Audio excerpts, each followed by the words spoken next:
Hello, I'm Jason Lee. I'm Tesla Dad. In my YouTube channel, I hope to answer all the questions you may have about getting a Tesla, and hopefully you can learn from my bad choices or mistakes. Some of you are new to Tesla, and I know for me it was quite daunting, and it wasn't really a YouTube channel for me to get my questions answered. So there's a lot of content here that I think everyone will find useful, but in particularly we're looking at a focus on dads like me who may be wearing, cocky cargo pants with multiple pockets and nothing too flashy, just a lot of meat and information. So I'm going to start by showing you one of my two Teslas. Here is the Model X sitting in my garage. You'll see that the front two numbers are GV.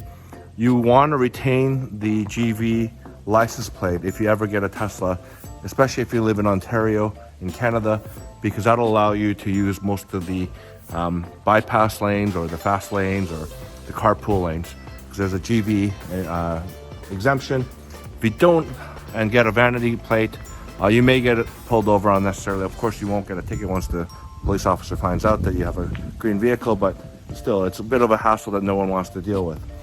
I've gotten the blue Tesla here. This is a Model X. And again, I'm a pretty normal guy. I'm not an Instagram model or a YouTube star, but here's my garage. I'm a big Tesla fanboy. So you'll notice this car doesn't actually have the full self-drive option. This is an earlier 2016, but the general feel of the car is very similar.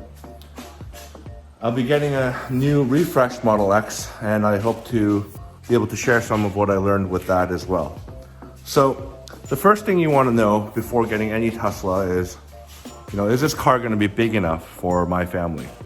And really, the reason why I went with the X for one of my first Teslas is that there's plenty of seating. I came from a Volvo XC60 and then an XC90. As you get two kids and you get a dog thrown in there, you need more space. The Model Y, although it's very similar interior, it doesn't leave a whole lot of trunk space if you want to go on a road trip and you need to use the third row. So here, I'll let you take a look inside. In terms of wheel options, I go for practicality. I just get the standard size wheels. Some people get the different rims, but it does affect mileage too. So the bigger the rims you have, the more energy you'll drain and the less energy efficiency you get. So it does affect mileage too. In terms of charging is the first thing you should be thinking about when you buy any electric vehicle. We had an electrician come and install these EV chargers. It's a NEMA, which is a very standard plug that you use for your things like stoves. It lets you draw a 32 amp here, which is by and large what most people need. You can get pretty much a full charge overnight, and really, if you're looking at the number of hours, 5 to 6 hours, you will satisfy most of the battery requirements you need in a day. If you need something faster, you can get a Tesla official branded charger. I think the Generation 2, if you're looking at it, lets you charge at a 70 amp circuit, which is considerably faster. But again, for most people, I think we've been able to get by with a NEMA charger, and the charger that it comes with is actually the one that comes with the car. So this is a Gen 1. My Model S has the Gen 3, it's a Gen 2, which is a little bit faster. Somehow it's faster with the same number of amps, even with accounting for the different cars.